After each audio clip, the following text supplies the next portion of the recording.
Hi guys, and welcome to the course. Now, after thousands of students have taken this course, I've compiled some of the top tips from the most successful students to help you make the most of your time on the course.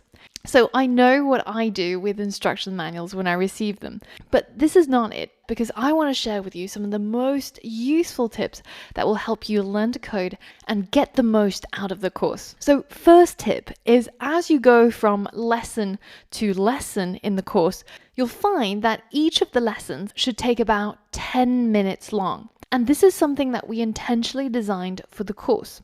Now, a lot of students, when they're watching video tutorials online, very often what people do is they'll watch the video and type along to the code. And this is what we tend to call code along. So the tutorial types a bit, you type a bit, you try to keep up with the pace of the tutorial, or you pause the video every so often to catch up. But essentially, you're coding along with the instructor. And this is probably one of the most intuitive ways for people to learn from online tutorials. Now, in order for you to be more successful than most people, what I would recommend is instead to watch the video tutorials, which are usually, as I said, about 10 minutes long. If it's a 20-minute or a 50-minute tutorial, then stop it at around the 10-minute mark.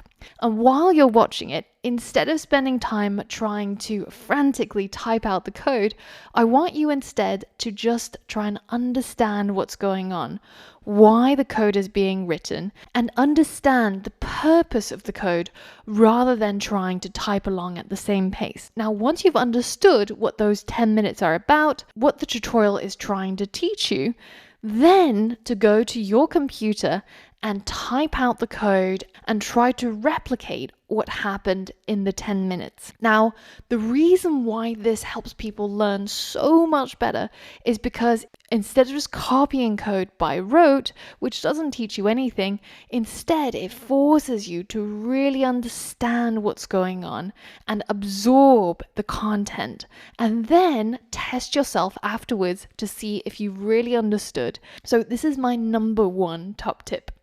And it's important to remember that we are learning programming. We're not learning how to type fast. It doesn't help you become a better programmer by just copying out code as fast as you can. If you wanted to practice your typing and to speed up your typing skills, then I recommend something like Keyboard.com, where you can focus on that specific skill to improve your speed of typing. But what we're going to focus on in the course is learning programming. So we're going to keep our eye on the prize. Now, while you're listening to the videos and you're understanding what's going on, I recommend taking a few notes for yourself to come back to or review in the future. And this is especially useful after when those 10 minutes are up and you're trying to remember what are those bits of code that you had to type and what was the theory that was covered. So one of my favorite note-taking systems is something called Cornell Notes. And it's very, very simple. It just splits a single note page into 4 sections. The top, you have the topic, what the notes are about. And then you have the section of notes where you would write down the majority of your notes. Now, after you write a few lines, it's recommended that you go and review those notes and pick out the most important keywords or questions that you're asking yourself that you want to research on later, or any sort of hints or reminders to yourself. And finally, once you've completed the lesson, then you go to the summary section and you summarize what the entire lesson was about in a few bullet points. So I've created a downloadable PDF of this note-taking system. So if you're keen to try it out, go ahead and download it from the course resources section, and you can print it out into a notebook or just on a few loose sheets if you want to try it out. Now, the next thing to remember is that if I'm talking too fast or too slow, you can always change the playback speed. Now, if you're in a lesson that you find particularly easy to understand and you already know most of the concepts, then go ahead and switch the video player to double speed so that you can cover much more ground in the same space of time. Now, on the other hand, if I'm talking too fast or if English is not your first language, then feel free to change the speed to half speed so that I talk a lot slower and you can take up the information more readily. But it's important that you try to not skip any of the tutorials and any of the modules.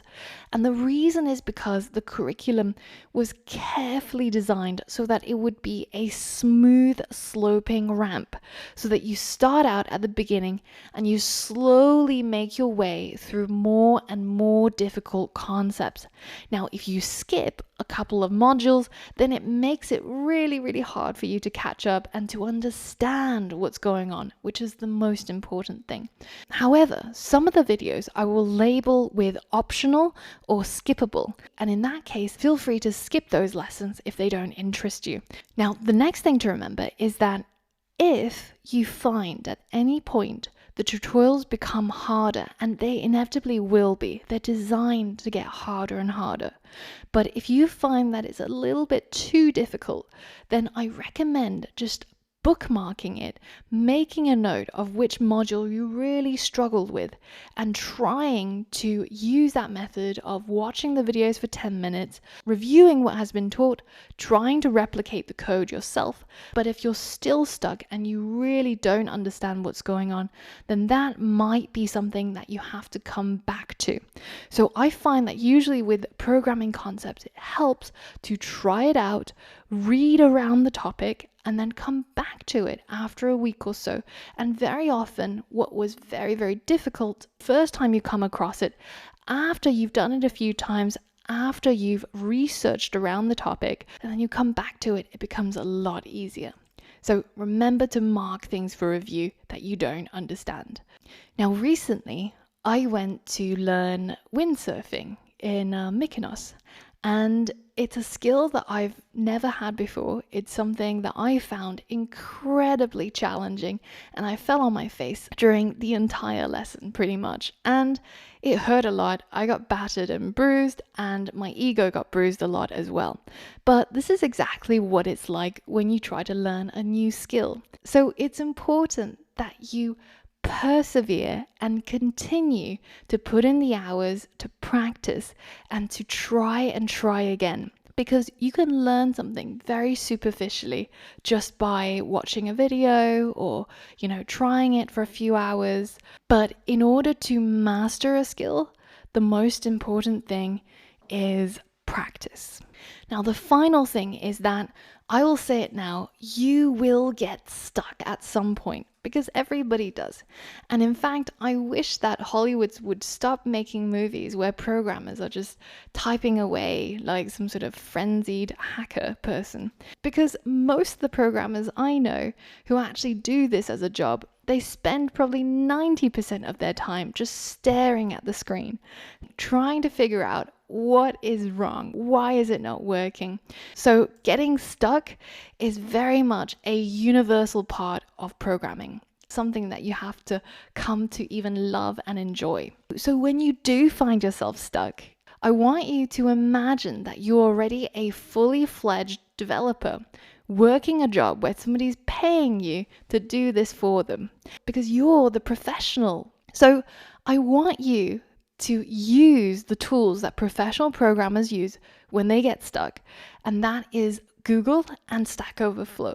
You try to figure it out, try to see what did other people do, because 99% of the time you won't be the first person who's come across that problem. It's very likely that somebody's experienced it before and other people have helped them to solve that problem or help them understand what it is that they're stuck on. And the thing to remember is that struggling is good.